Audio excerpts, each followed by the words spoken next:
आपण मराठी विषयातील व्याकरणाचा घटक वचन हा अभ्यासलेला आहे।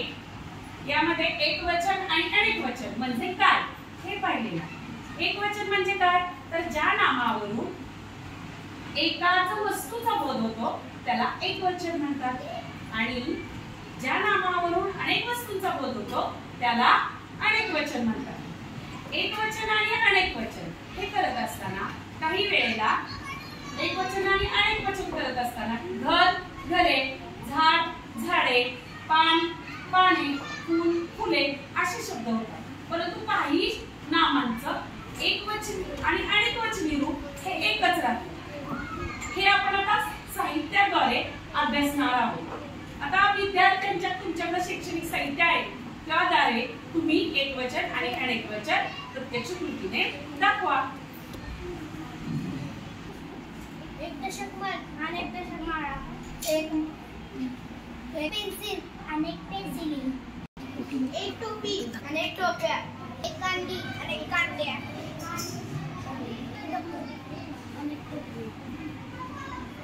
बोल। एक पान, अनेक पाने, एक पतंग, अनेक पतंग, एक फूल, अनेक फुले, एक पान, अनेक पाने, अनेक दशगठ्ठे, एक दशगठ्ठा, अनेक दशगठ्ठे, एक पुस्तक, अनेक पुस्तके, एक वही, अनेक वह्या, एक मुखवटा, अनेक मुकुट, एक फूल, अनेक फुले, एक फुगा, अनेक फुगे, एक गोल, अनेक गोल, एक दगड, अनेक दगड, एक खडू, अनेक खडू, एक मणी, अनेक मणी। मुलांनो, आता तुम्हाला एकवचन आणि अनेक वचन हे तुम्हीच कृतीतनं सांगितलेले आहे। तुम्हाला समजलं कसं बाळांनो? हो। मग आता तुमच्या जवळ काही वस्तू असतील तर एक वस्तू मला दाखवा बरं। एक वस्तू, याच्यावरून आपल्याला एकवचनाचा बोध होतो। एका वस्तूवरून आपल्याला एकवचनाचा बोध होतो।